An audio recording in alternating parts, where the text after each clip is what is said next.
Literary close reading. I'm Dennis Jers. I teach in the English program at Seton Hill University, and today I'm going to talk about a really important critical thinking skill that you'll need if you're taking a college literature class.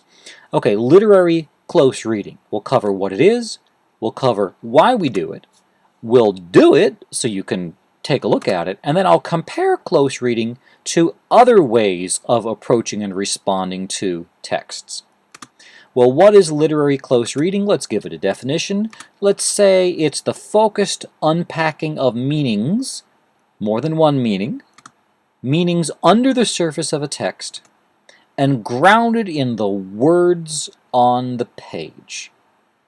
So we look at a poem, we look at the words that we see on that page or on the screen, and we interpret those words.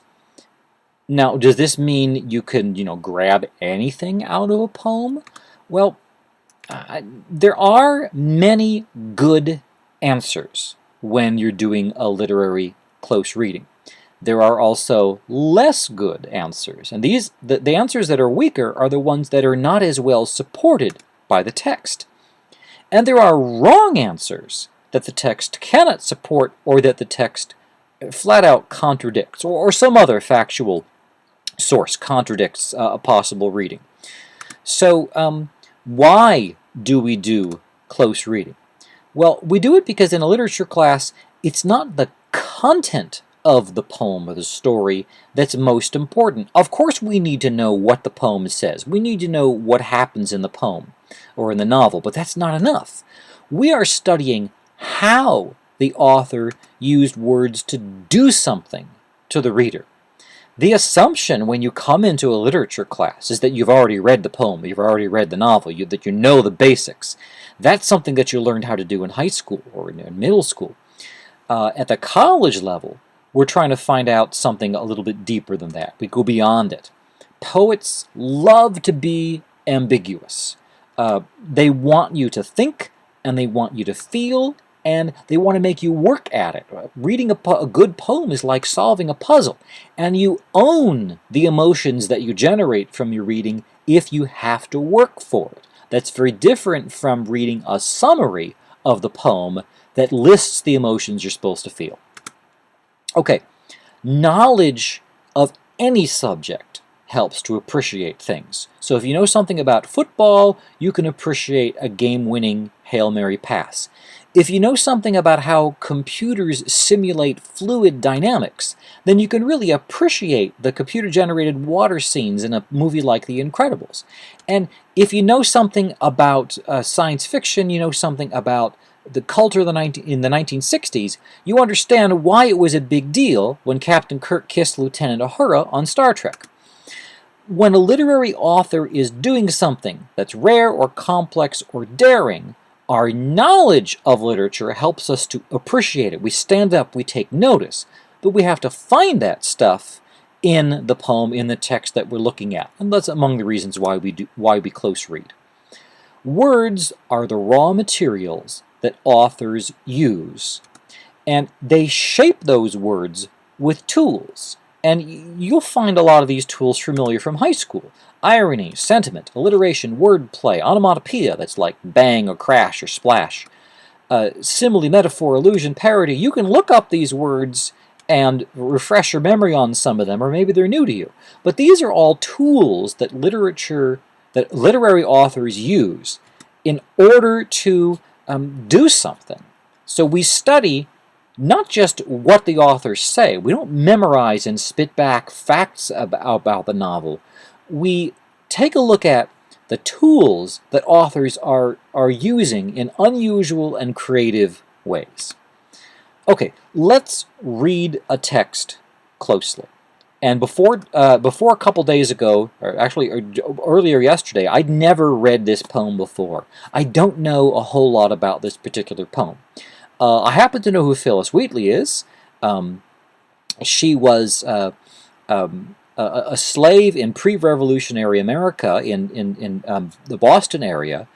She'd been brought over to America as a child and brought up in a family that took good care of her. I mean, as much as you would sort of like to reject the idea that it's possible for a slave owner to treat somebody well, in this culture, compared to how others were treated, she was educated, she was brought into a member of a family, brought up as a member of the family, and she actually published her work. She did it in England, I believe, but she still was a published poet. And as a black woman, as a slave in pre-revolutionary America, that was a risky situation for her. So it was kind of daring that she wrote this poem. Let me just read it first, and then we'll start breaking it down a little bit. So, okay, here we go. One being brought from Africa to America. 'Twas mercy brought me from my pagan land, taught my benighted soul to understand that there's a God, that there's a Savior too. Once I redemption neither sought now knew, some view our sable race with scornful eye, their color is a diabolic dye. Remember Christians, Negroes black as Cain, may be refined, and join the angelic train. Now, when I read that out loud, I made some interpretive decisions. For instance, if you're not used to reading poetry out loud, you might have read it something like this in your own head. 'Twas mercy brought me from my pagan land, taught my benighted soul to understand that there's a God, that there's a Savior too. See how I paused after the word understand? But there's no comma there. There's no punctuation there. So when we recite a poem like this out loud, we don't pause at the end of that line. You just keep going. The thought is, taught my benighted soul to understand that there's a God. So you wouldn't want to pause after understand. That would give the that would bury the idea a little bit. And then down here, this second to last line, because of the long, it could be read as a long list. Remember, Christians, Negroes, black as Cain may be refined, and join the angelic train. And there's the may be refined. It could be, might be a question. How about this? Remember, Christians, Negroes, black as Cain may be refined, and join the angelic train. Now, if I'd read it that way, I'm giving it an interpretation that probably works against the text. Okay, so I'm just letting you know that by reading this out loud so you can follow me, I'm presenting an interpretation. I still haven't really started to do the close reading because I'm just sort of looking at the mechanics on the page and trying to figure a couple things out. Let's go to a different version of this text. Let's see if I can get it up here, and you'll see why I'm going here. Here's this same page, but it's in Safari, and you may not know this, but if you select this word, I'm looking at this poem in Safari, I select the word, I right-click, I look up benighted, and what the heck is this word benighted? Well, what do you know? Here's the dictionary that pops up. In a state of contemptible intellectual or moral ignorance, typically owing to a lack of opportunity. I guess it's also a death metal band in France. Anyway, benighted, so here, my ignorant soul, my deprived soul, to understand that there's a God. So, 'twas mercy brought me from my pagan land. Here, Phyllis Wheatley, one being brought from Africa to America, refers to Africa as her pagan land. And she says it was an act of mercy that she was kidnapped from her, stolen from her home, and brought to America, where she became a Christian. And she's taking her Christian faith very seriously. She finds it a blessing that she was rescued from her pagan beliefs and taught the Christian faith that that she's embracing in this poem. Now, if we go on, we'll see that she's embracing Christianity. There's another reason why she's doing this. She's not just saying, I love my Christian faith. All the evidence suggests that she does. There's nothing in here that suggests that she's being, sneaky about this. But if you look, she's being pretty clever here. Here's what she's doing. Once I redemption neither sought, now knew. Let's unpack this. We have the word once, which could mean only one time. It could mean a reference to because of this. I might say, well, once I did this, I understood. Okay. Let's unpack this a little bit. We have the word now, which suggests time. So we got a once, which is time in the past. The word now suggests the present. Once I redemption neither sought, now knew. Well, once I need a verb now, sought redemption. Once I sought redemption, neither what? Neither this nor that. We got neither sought, now knew. Well, I'm going to come back to that line. If you know this poem and you see what's going on, just hang on. I'll come back to this. But I'm demonstrating for you if you're approaching a poem that you don't know anything about. We have no footnotes here. There's nothing here telling me the proper way to understand this. I'm doing what I can to piece together an understanding of this poem with the pieces in front of it. So this line is not coming together for me yet, because I'm not sure what the two things. I'm looking for neither this, not this or that. I'm looking for two things, and I don't see one in this line. The comma here indicates that we can go on to the next line, so it might be something in the next line that fulfills this other passive word neither. But let me move on here a little bit. Some view our sable race with scornful eye. Sable.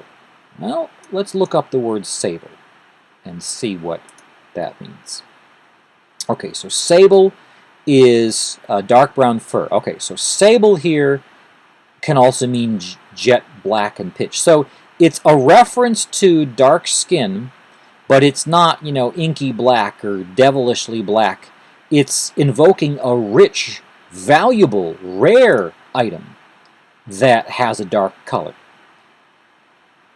And Wheatley is contrasting the some who view our sable race with scornful eye, saying their color is a diabolic dye, D-I-E. Well, if it's a reference to color, this might be an archaic spelling for dye, D-Y-E. It could be a punning reference to death, a devilish death. Diabolic means devilish. Historically, black people have been identified with the devil by, certain white people with a certain worldview that I personally would find pretty bigoted and offensive, and I hope you do too. So Wheatley is responding to the fact that some say our sable race has a color that is devilish, diabolic. The word dye here, again, I'm thinking it's probably refers to color, but it can also, it also might be there because we see in the next line we talk about joining the angelic train. In Christian theology, when a good soul dies and goes to heaven, you join with the angels and sing praises to the Creator.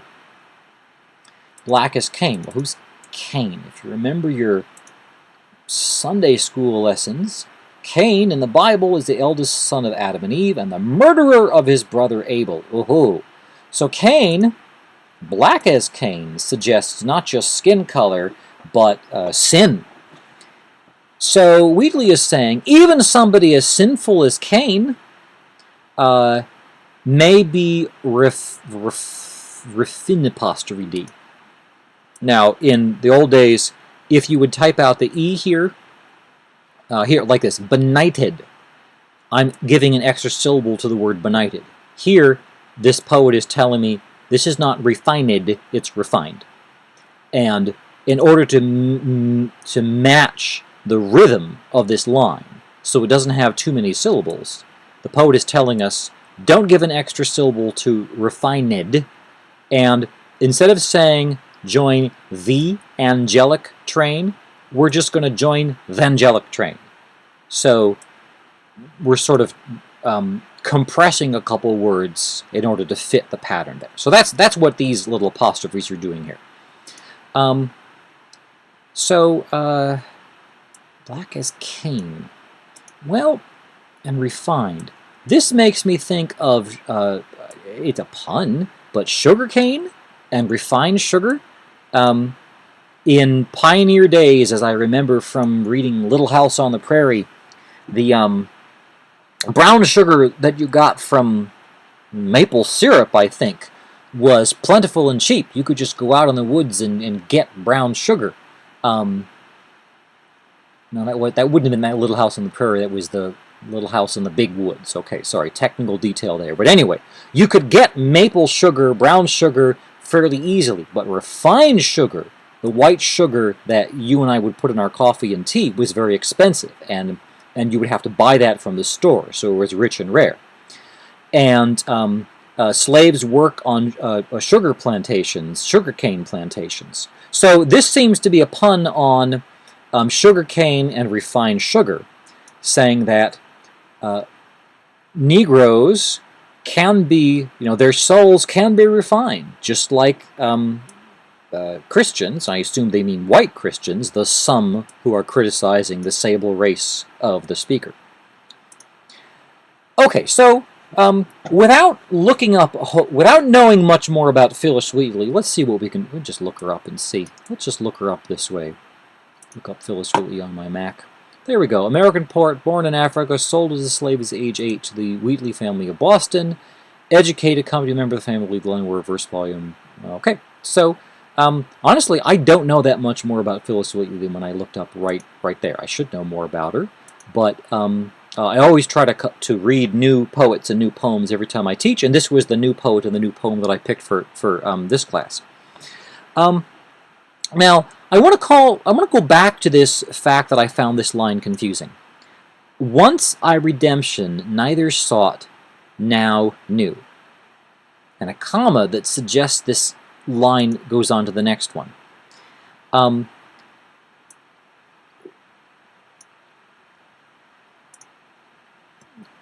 Well, notice also the title of this poem is One Being Brought from Africa to America. This is on this AmericanPoems.com website. Who the heck is AmericanPoems.com? They look like they're selling books. They look like they're inviting you to comment. They want people to chat. This graphic honestly doesn't impress me all that much. It's blown up larger so that we can see it on the screen, but it's still a little bit blocky, and I don't know, it looks a little, 2006 in terms of web design. So I'm seeing signs that suggest to me this website is really not a great source for this. Now, let's take a look at, this is poetryfoundation.org. Very clearly, they have an About Us. When I click on About Us, I see the Poetry Foundation publishes Poetry Magazine, which I've heard of before. It's a literary magazine that is pretty well thought of. And here we have a nice black and white photo that establishes their history. Anyway, I love this poetryfoundation.org website. Take a look at it if you have a chance. But so I would say this is a much more respectable website. And if you look here, this poem is not called One Being Brought from Africa to America. It's called On Being Brought from Africa to America. And remember that confusing line? Once I redemption neither sought, now knew. Uh-oh, look. Here, it's not the word now, it's the word nor. And if you look over here, this was a comma. But in this version, the better version, it's a period.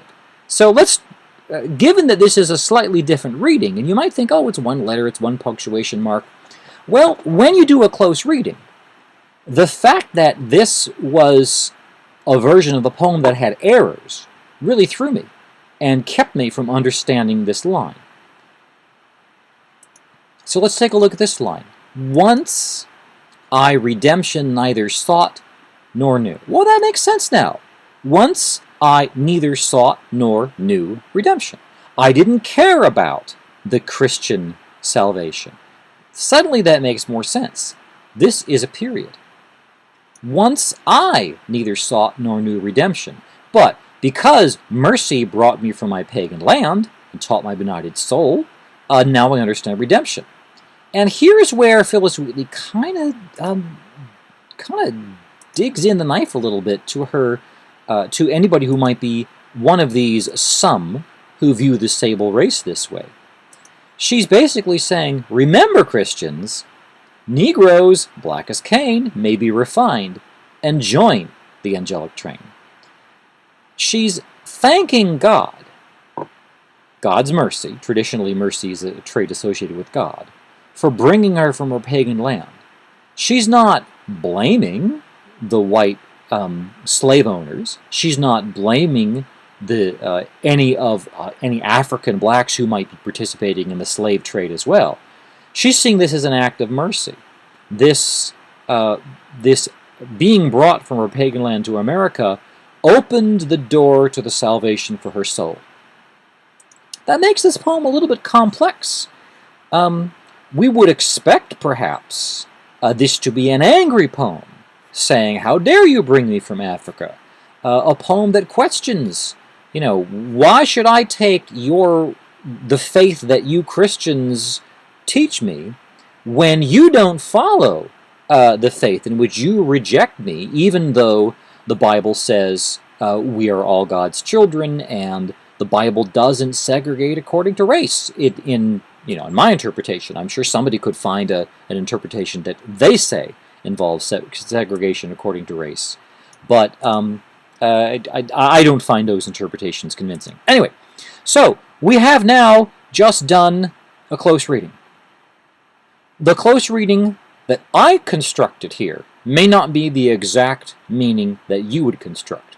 A different professor in a different class might choose to emphasize different things. And we'll see in a couple minutes a couple different ways that we could interpret this. So, all right, so let's now continue. And I want to compare close reading to other ways that we might respond to a text. First of all, though, recognize close reading is a skill that you do. It's not a correct answer that you memorize. So you watched me do a close reading of On Being Brought from Africa to America, but that doesn't mean you won't ever have to read that poem again. The next time I read that poem, I'll be a slightly different person. I might have read more of Phyllis Wheatley's other works. I might have read more about the life of a black northern slave in the pre-revolutionary America, so that the next time I come back to this poem, I will have a more informed approach to it. I might know more about Phyllis Wheatley's personal faith. In her other poems, does she write about faith? Does she ever wrestle with the faith, or does she accept it as comfortably as she seems to be wearing her Christian faith in this poem? More knowledge about those poems and about the culture and about the poet will help me do a better close reading. There are many plausible good answers. The stronger answers are better supported. And we first look for support. We look at the words of the poem or the story. That's the primary evidence. Secondary evidence is what we can learn from experts who study the author's life and time and other works, and that's the secondary evidence. I would say that looking at the words of the poem or story, using a dictionary is part of exploring those words. But understand, definitions that we provide to a word now may not have been the definition that were popular 100 years ago or 200 years ago, or even just a few years ago. Think of how words like words like gay or bitch or terms like that change in different cultures according to different generations. I would never want to call somebody a bitch, but younger people who have a different sense of what that word means, I've heard women calling their friends that term. It's something that I was brought up thinking was rude. So I would not want to call somebody by that word. But anyway, that's just an example of how words change.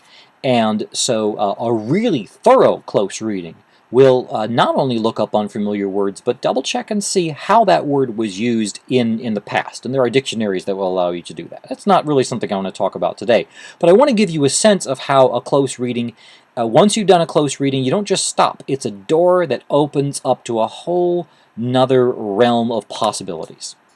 Okay, so a textual close reading moves beyond these other ways to respond to a text. So, you may respond to a text by engaging with it emotionally, or by summarizing the plot details, what actually happened. You may be analyzing a character, or you may be looking at details from the author's life that somehow parallel or reflect or contrast events in the story. You might also do creative speculation. These are all legitimate ways that you might respond to a text. However, emotional engagement like this, I like this poem for these reasons. The character I most identified with was blah, blah, blah. If you give your, sort of list your emotions and describe them, and you sort of complain about the author or you praise the author, if you apply the lessons of this book to your own life, those are all ways of engaging emotionally with the text. But doing that kind of emotional engagement can block you from doing the kind of literary close reading that you need to do in this class.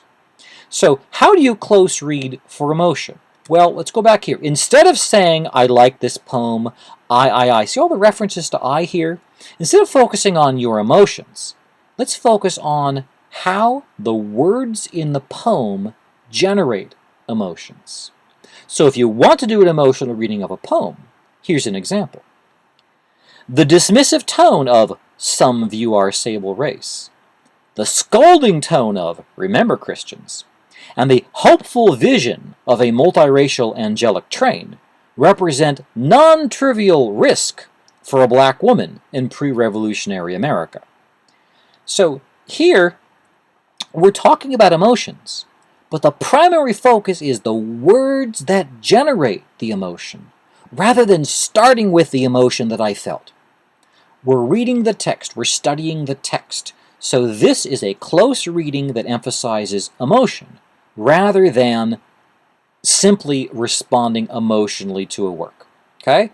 If you're going to talk about emotion, do it this way, by demonstrating the ability to demonstrate how these particular words generate the emotions you want to talk about.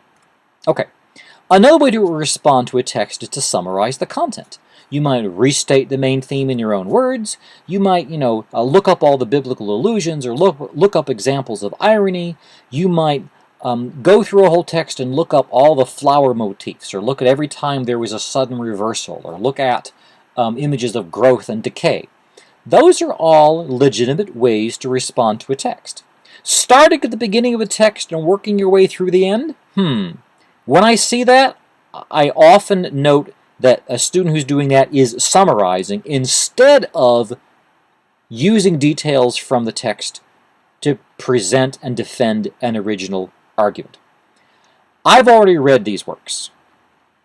Assume that the classmates and anybody who reads a paper you write in my class, assume they already know the text well. Assume I have it in my hand and I'm following along, so you don't need to give me a blow-by-blow account of the details of the story. Well, how do you close read for content? If you want to talk about the plot or the content of a work, what happens in the work, you might do it this way. The geographic progress of the poem, which begins with separation from my pagan land and ends with the Christian image of a refined and angelic train, echoes the psychological progress from a divine separation to a divine unification that some Christians may have a hard time accepting. Well, that's a mouthful. Maybe on revision I would split that up into 2 sentences or more. But the point I want to make here is, instead of simply saying, the poem starts with my pagan land and does other stuff, the poem is using these details to support an original claim, that some Christians may have a hard time accepting this point of view. Okay? We might even put Christians in quotation marks if your argument is anybody who has a hard time following this isn't following this particular teaching of Christ, or doesn't deserve to be called a Christian. Those are original arguments where you're moving beyond the content of the poem, but you're using the content of the poem to support that argument. Okay? So rather than simply telling me in your own words what happens in the poem, I'd like to see your ability to use details from the poem to defend an original view of the poem. Make a claim. Okay. Character analysis. Phyllis Wheatley's bravery makes her a role model for anyone facing adversity. The attitude of Christians who look down on black people because of their skin color proves how close-minded some people can be. Well, those are two responses to a literary work that develop character. You're responding to the character of Phyllis Wheatley. You're critiquing the attitude of the minor character, of the some Christians in the poem that Wheatley is criticizing. Well, again, notice in neither of these examples do we see any quotations. Neither of these examples are really good examples of literary close reading because they're starting with the character rather than starting with the words that reveal character. And basically the second one is saying the bigotry in this poem is an example of bigotry. Okay? Notice this? Okay? Attitude of Christians who look down on black people because of their skin color. Well, to look down on someone because your skin color is a textbook example of being closed-minded. So this is saying the bigotry in this poem is an example of bigotry. So, bigoted Christians are bigoted. That's not making a stunning, striking, earth-shattering claim. It's not really something you can stretch out over a whole paper. So it's something that you should really rethink. How might we rethink it? Well, here's how we might close read with character in mind. Okay, take a deep breath. Follow me on this one. The speaker's reference to mercy that brought me from my pagan land seems to condone the institution of slavery. But when we keep in mind the poet's precarious social position, we can see how shrewdly... Oh, let's fix that. We can see. There we go. We can see how shrewdly the speaker redefines enslavement, disempowering the slave traders and setting up a heavenly image of racial equality. Okay, we have to work to defend that, I think. But at any rate, here you see we're using words in the poem to explore this gutsy technique of the speaker who's using this by saying it wasn't the slave traders who brought me out of Africa, it was God's mercy. That takes power away from the slavery, and she's presenting it as a vehicle to freedom. That's a little risky, but she's doing it to criticize the Christians who won't accept her. She's not just doing it to justify slavery. So it's complex, it's risky, and this approach that focuses on words and details builds our understanding from the character, rather than starting with a claim about character. Let's get to, there we go. Okay? She's brave, you're starting with the character. They're bigoted, you're starting with the character judgment. Here, however, you are starting with the words and building up to the character judgment. You're constructing an idea. And that's it's a more complex task than simply hurling a label, a good or bad label at somebody. Okay. Another way to respond to a text is to look at details in the author's life. I'm going to give you a warning. If you find yourself writing a whole sentence that only mentions the author, you're talking about the author's personality or values or family, and you're not mentioning the poem or the story or the play, then you're probably overemphasizing the author, and you're losing sight of the fact that our goal in this class is to study literature. The author is part of that study, but if you write, this poem draws on the poet's life experience, it's like the earlier example, the bigoted Christians in this poem are bigoted. Well, of course poets draw on their own life experience. But that's way too generic for our critical thinking goals in this class. So for now, I'm asking you to stay away from making arguments that say This character in this poem is here obviously because, this is a strong male character that the poet is reacting against, and I happen to know that this poet grew up in a family where she rejected her father, and so this poem is her rejection of her father. That's the beginning of an intellectual inquiry. It's not the end. You still have to support that interpretation with textual evidence. This brings me to another point. The poet is not the speaker.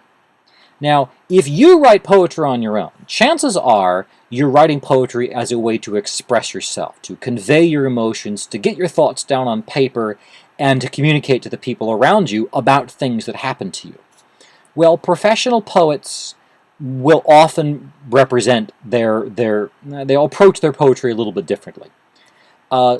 Literarily speaking, the author who wrote the poem is not the speaker whose voice speaks the words in the poem. Now, often the author and the speaker overlap quite a bit. For instance, I use details from Phyllis Wheatley's life to help me understand what she meant by the poem that she wrote on being brought from Africa to America. So I'm not saying you cannot draw on your knowledge of the poet to help you understand the poem, but in a given poem, the speaker might be a ghost. It might be an animal. It might be, a lump of clay or, a sunbeam. Poems can be about anything. We limit ourselves if we expect a poem to record the poet's emotional experiences, just like a record player, just like an accurate representation. And that's because poets will lie if it will make the poem better. So we can't presume that the poem is an accurate representation of the life of the poet. Our task is not to critique the life of the poet. Our task is to read, understand, and appreciate and critique the poem, not the poet. So keep your focus on the words the poet wrote, and that gives us over to creative speculation. If in high school you wrote things like, this poem would be more relevant to today's audiences if, maybe you rewrite the poem. Or, the elders should not have made life so difficult for the heroine because blah blah blah, those mean guys. Or you might write another chapter that explains what happened next. All those things are great, but in our literature class, we are studying the text that was actually written. We don't have another chapter of Huck and Jim's adventures in Huckleberry Finn. Now, there were sequels that Mark Twain wrote, but if we were to study those sequels, we would be studying the text that Mark Twain wrote, as opposed to speculating about how the text could be better or more relevant, or how it would be more politically correct, or how it would fit better with 21st century values, or something like that.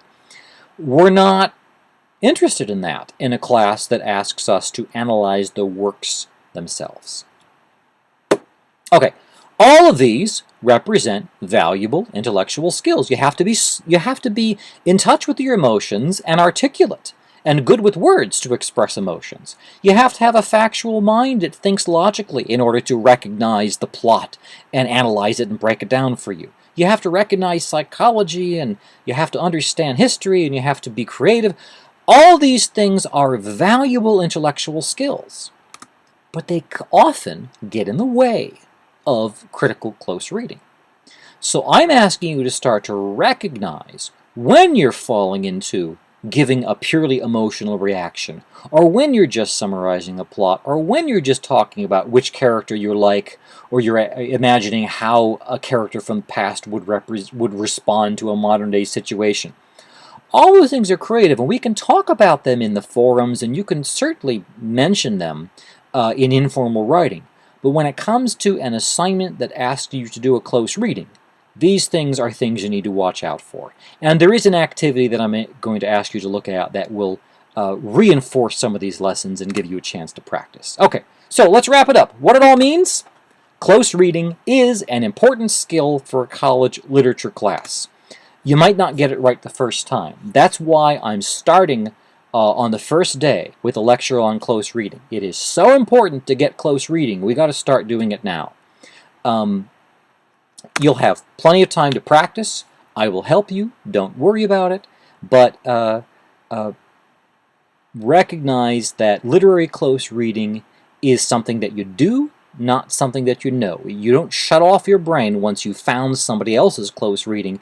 You really have to do it, because in my class, I'm going to throw poems at you that are not, that we never talked about in class before, that you might not find a whole lot of literary close readings out there on the internet.